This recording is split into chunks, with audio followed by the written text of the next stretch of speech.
Hello, this is Spellbinder with this news update on the continuing Gulf disaster that really hasn't gone away, but now may be getting worse. Even though they have supposedly stopped the spill and everything, it may be just too late. They let too much out for too long, and now we're going to have side effects for years to come. The first thing that's starting to happen now is the blue flu. Cases spreading around the Gulf. The blue flu infecting people along the Gulf of Mexico, other southern states. Some people are calling it the BP flu, but it's commonly being called the blue flu because the alleged symptoms include blue lips and skin. It's scaring the hell out of people all around the Gulf, from Texas to Florida. And they say it's different from tilt, which is toxic-induced loss of tolerance, because tilt, was when people that worked actually on the cleanup on the beaches and stuff, with cleaning the stuff up, and it was skin being irritated, eyes, headaches, and dizziness. But the ones who are now with the blue flu are actually getting, this is the symptoms of it. They were not even near the cleanup or anything. They just live down there in the south and near the Gulf.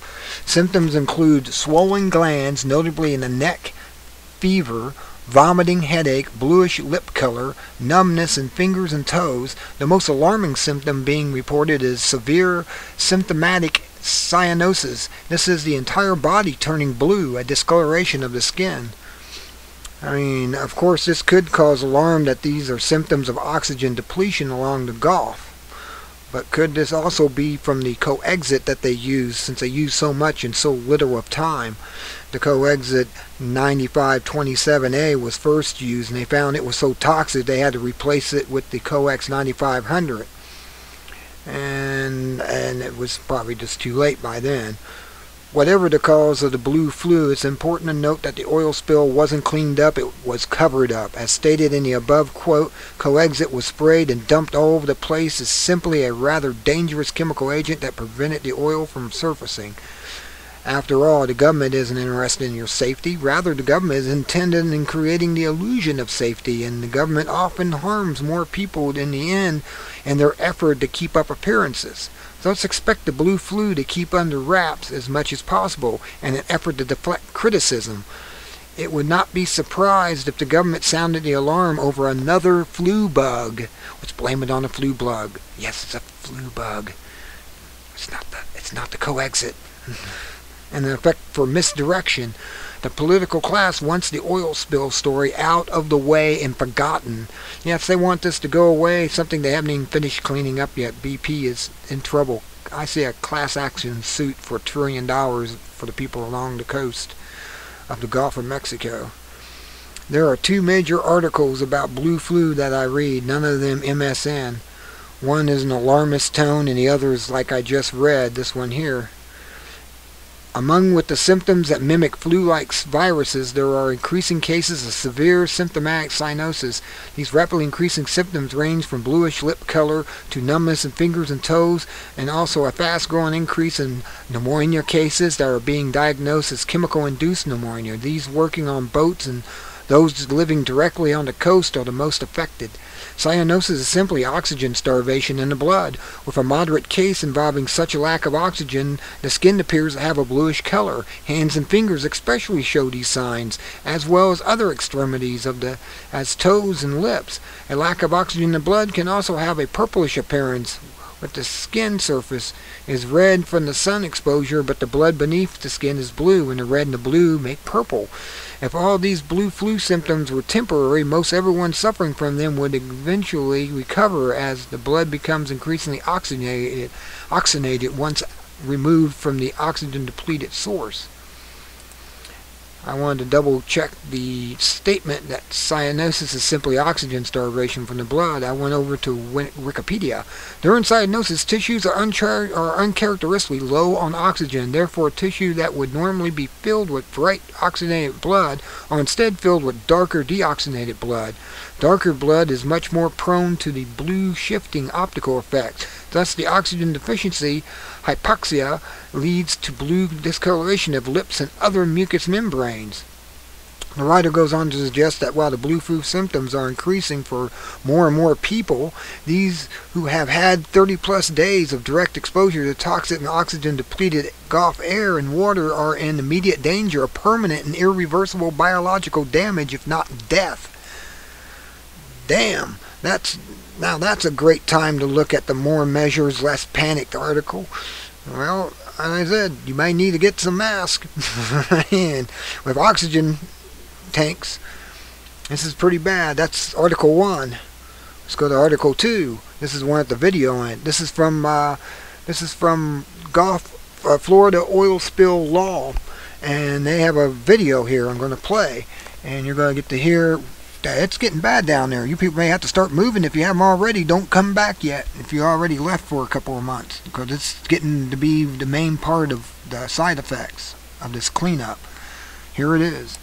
That there's massive fish kills in one or all of the 4 states on any given day. There's massive amounts of oil continuing to be found, both submerged as well as floating around and washing up on land.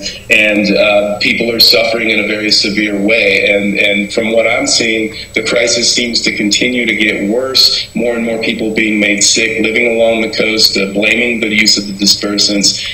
Meanwhile, more BP and the federal government and the Coast Guard and NOAA, among other federal agencies, continue to pretend as though everything's just fine. And actually right now, it seems to be the worst I've seen it yet. There you go. There's evidence too. Here's another video.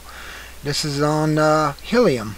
Article from helium itself, and here's the video. I don't think it is conspiratorial. I think it's a basic principle of journalism to follow the money. And we have conflict of interest rules precisely because people are human, and when you can benefit personally, economically, from policies that you are advancing, then those policies are called into question, and the questions are raised. So that's why we have this legal architecture to prevent obvious conflicts of interest. And the Bush administration, key figures in the Bush administration have just shown enormous defiance in the face of those rules, and really twisted the White House lawyers up in knots trying to rationalize holding on to these stocks. But to me, it's a broader question about the economy, what I call the disaster capitalism complex, and the fact that I don't believe. Well, I think that there's a particular way of thinking that comes with being in the business of disaster. And I'm not talking about just any old economic holding, right? I'm talking about those particular economic holdings that increase, whose fortunes increase when things go bad, right? So, oil and gas. The bad things happen, the price of oil goes up. This we know, right? Whether it is a hurricane, whether it's a war, whether it's a fear of a war, whether it's Chavez and Ahmadinejad hugging, whatever it is bad, price of oil goes up, right? And the same is true for defense stocks, the same is true of Homeland Security stocks, the same is true for drug companies that are in the business of pandemics. So this is how I'm defining broadly the disaster capitalism complex, which is bigger than the military-industrial complex. The reason why Eisenhower gave that famous warning in his last presidential address about the danger of the military-industrial complex is precisely because this is an industry that has an economic incentive for war and instability. So I think that there is something really significant that we need to talk about that the Bush administration, the people who've been running the government in Washington, but also the occupation of Iraq, are card-carrying members of the disaster capitalism complex. I realize I don't think it sounds conspiratorial. I think it sounds obvious, right? I'm in fact embarrassed to be pointing this out because it's such an obvious point, but it amazes me that people don't talk about it all the time. That Dick Cheney was in the business of privatizing the U.S. military before he went into office. That Donald Rumsfeld was in the business of profiting from pandemics before he went into office. That Bush was in the oil and gas business before he came into office. That his father was connected to the Carlyle Group, which is a major weapons dealer. That Paul Bremer, the chief envoy in Iraq who laid the economic framework for the occupation, that 1 month after September 11th, he launched a Homeland Security company to advise other corporations on how they could protect themselves in this new era. That Rudy Giuliani did the same thing 3 months later. So these are all people who see profit directly from terrorism, natural disasters, and pandemics. What is their economic incentive to get us off this disastrous course? I mean, we need political leaders who think disasters are bad. That to me is a good starting premise. See, that was a big think. And that was about the Bush administration and stuff a while back. And it's not talking about today, but you can see Obama doing the same thing. He's sitting there covering up for BP. He'd sit there and act tough with them and everything, but do you really see him really do anything? I mean, it's kind of like it's pretty scary that he didn't really do much to stop any of this. It's like, I don't know why, but I gotta turn that back down, because if I go to another video, it's gonna be loud as all Walking Dead. BP Golf. Well, I think that's about it.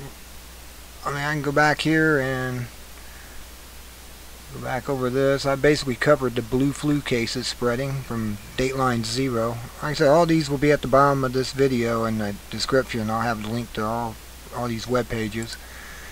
I don't know why the volume was so low on that last one. I had to turn it up almost 3/4 way just so I could get the microphone close enough to hear it. Let's see.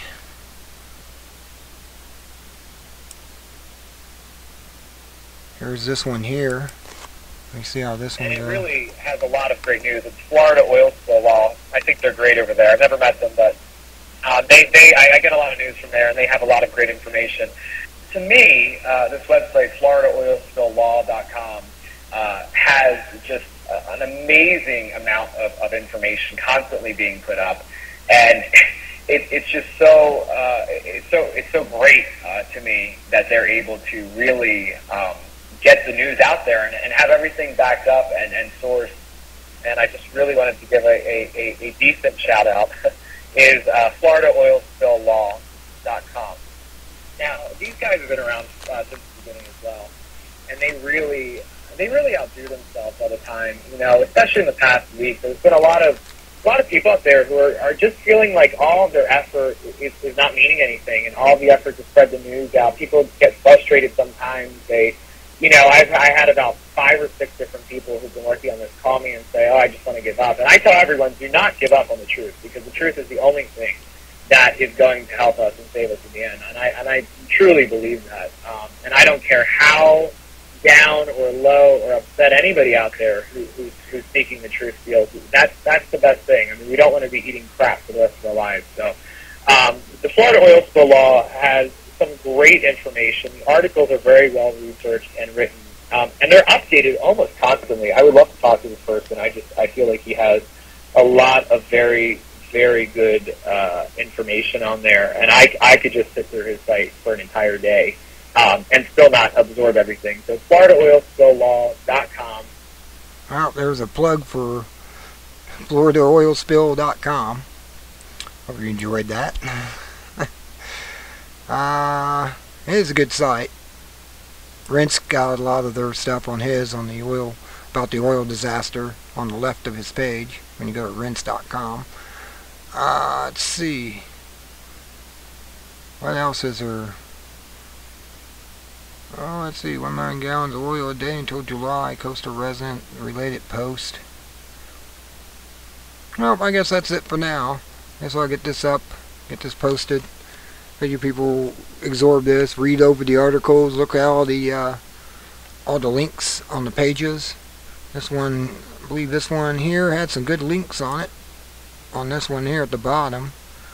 Let's see, lack of oxygen there. Read the entire article. Is our oxygen running out? There's an article. Oh well. Until next time, this is Spellbinder saying be good at it, and have a good day if you're not down on the coast. If you're on the coast, get out of there. If you got out of there, don't come back yet.